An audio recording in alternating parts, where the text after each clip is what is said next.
Hello, welcome to Old Nerd Buys 1984 slash 1994 magazines. I just got these from eBay, so we're doing a bit of an unboxing. I've already cut the tape, so let's get right into it. this These magazines, I have a couple issues, I think, in my collection, just a couple. These things are kind of pricey. They go for probably $10 a piece in very fine-ish condition. This guy had the entire run. He had all of the 1984s, all of the 1994s, and they're supposed to be in really great condition. So let's look at them quick and see if he lied to me or not. This is an eBay buy. I think, what is there, like 27 issues total of all of these magazines? And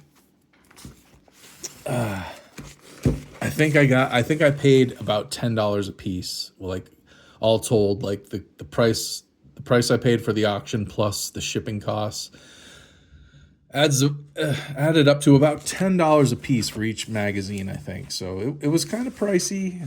Not the kind of deal I usually like to get. I usually like to get a really good deal. But if these things are in the condition that he says, that he claims that they're in, then I think I got a pretty good deal, because I got the whole set in one purchase, and I paid about what they go for a piece in very fine condition. So as long as these are very fine or better, we're in good shape. Now, see, this is already looking a little beat. Not bad. It's not terrible. The cover is very much tight and intact, but it does have some stress along the spine. But that's not bad. Let's see. Does it tell what issue number this is? This is issue number 29.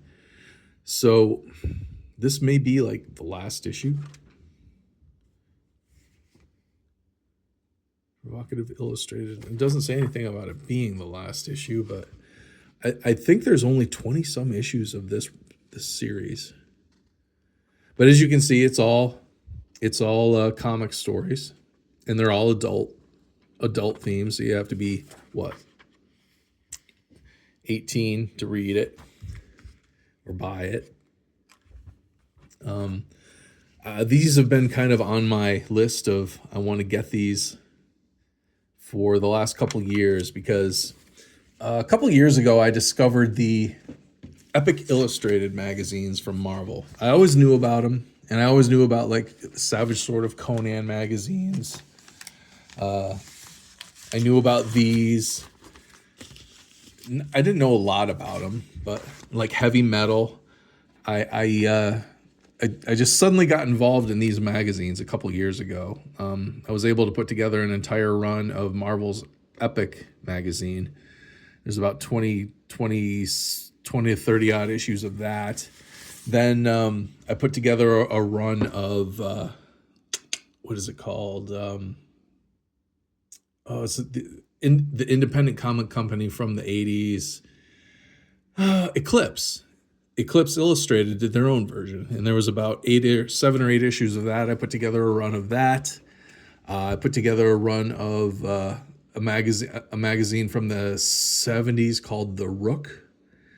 I've been on a magazine kick lately. I never had the magazines when I was a kid growing up. I never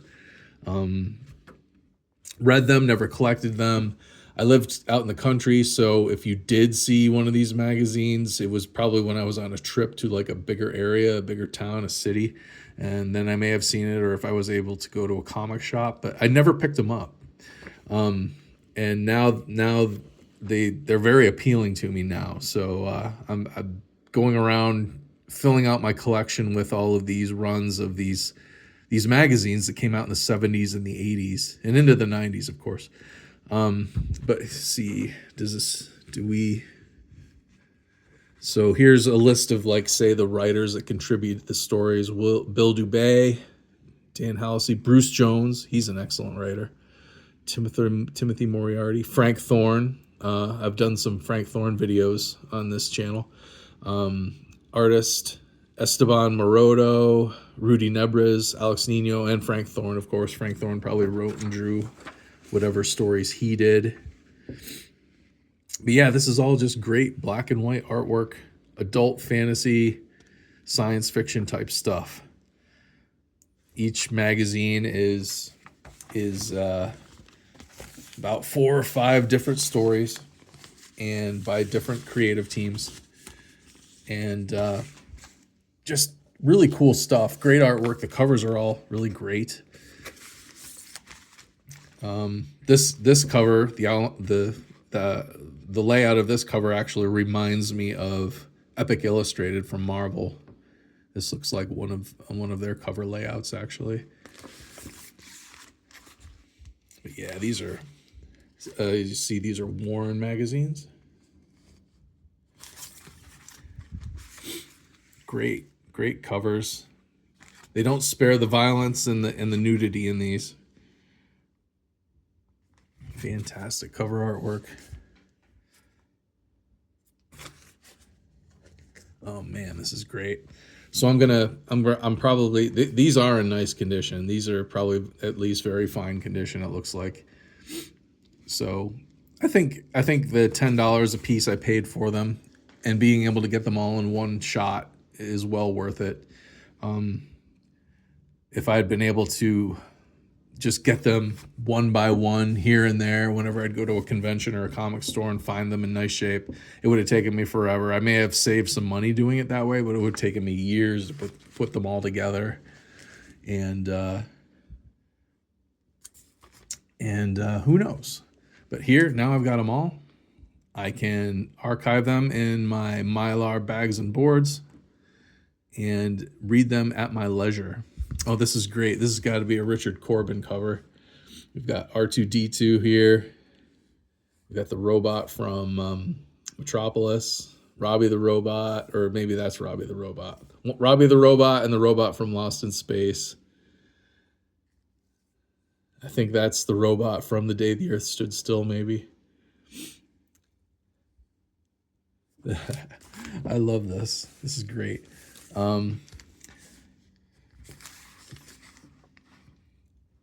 Yeah, the covers are. It's worth having them for the covers alone. The artwork is so good. Number 15. So what was the last one's number? They don't even. Oh, so number 29 was the last one. Here we're at down to number 15. We're going backwards. Here's number 14. We're still 1994, number 13. 1994, number 12.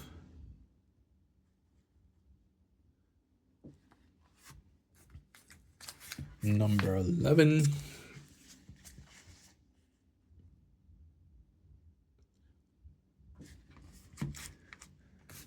Okay, so here 1984.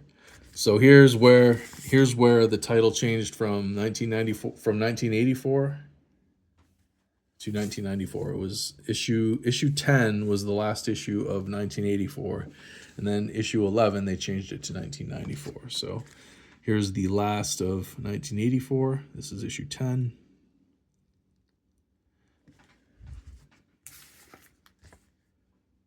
Nine.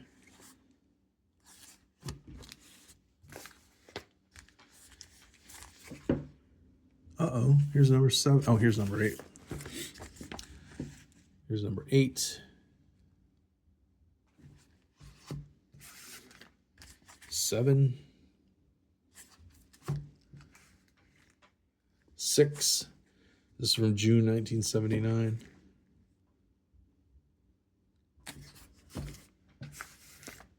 5.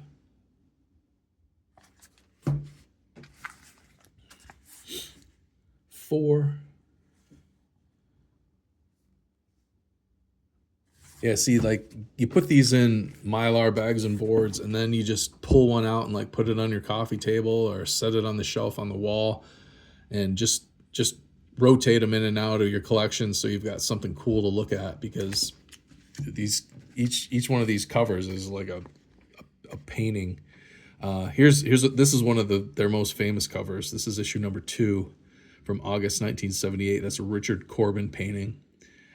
He's a very famous painterly comic artist. He does a lot of indie stuff, horror stuff, sci-fi stuff, and he did a lot of these like more adult themed magazines. He was involved with. And here's the first issue, June 1978. Issue 1 of 1984 Warren magazine. Let's see who worked on the first issue. Yeah, this is in really nice shape for being nearly 50 years old. A little beat up over here. Yeah, but dented. Darn it. Yeah, I like I said, $10 a piece is pricey, but like I said, it's worth it for the convenience of having them all at once. So here we've got, in this issue, we've got 1, 2, 3, 4, 5, 6, 7, 8, 9, 10 stories. We've got Richard Corbin, Nicola Cudi, Bill Dubay, Jim Stenstrom, Wally Wood. Cool. Illustrated by Alfredo Alcala, Luis Bermejo, Richard Corbin, Esteban Maroto, Rudy Nebres, Alex Nino, Jose Ortiz, Jim Stenstrom, Joe Vault, and Wally Wood. So I bet you Wally Wood wrote and drew one. I'm guessing Richard Corbin wrote and drew one. Jim Stenstrom, who I'm not aware of. He must have written and drawn one. Remember the good old days. Who would have thought they'd return in 1984? Remember the good old days when you actually looked forward to sneaking away to read the comics. Remember how it felt to dive into the surrealistic world of Buck Rogers, Flash Gordon, and The Shadow? Nah, I can't read it. It's blending into the background. There laid true adventure. It was a form of near sexual ecstasy, a reverie, innocent and untainted by the problems of everyday life. It was a cerebral junk food high, before the terms cerebral, junk food, and high became cliches of modern usage. So that's cool. Yeah, I'm excited to dig into these. These are going in the magazine collection. They're getting some Mylar bags and boards. And once I get a spot, these will... Oh, there's color in this one. Nice. Now this one is Richard Corbin, I believe. This is definitely Richard Corbin. He likes to paint, so it makes sense that his would be in color. But yeah, I'm excited that once I have a spot that I can display these, like just kind of rotate them. Put one on the coffee table for a week or two, take it off, replace it with another one. So you've always got something interesting to look at, something laying there to pick up and read one of these 4, 5, 6, 10-page stories, put it down. Yeah, this is great. This is great. Look at this artwork.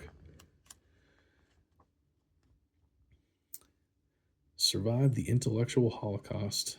The day they control your thoughts is here. Oh boy. They were saying that back in 1978. Yeah. It has come and gone, I'm sure. But yeah, I like I said, probably paid about $10 a piece, 29 issues of 1984 slash 1994 magazine. Got the whole set, and they're in great condition. Really happy about this purchase. Really excited to get these in their forever bags and boards and have them to read. So if anybody out there knows any cool trivia about this series, please comment it down below. If you like this kind of video, please subscribe. I also do a series on this channel where I read my Marvel comics in release date order. I'm doing a video for each one of those issues that I read. And I do some DVD reviews. I like Blu-rays. I like physical media, so I do a lot of reviews and watches, that kind of video content as well. So subscribe, please, if that sounds good. Otherwise, like and share. I really appreciate you watching, and I'll see you next time.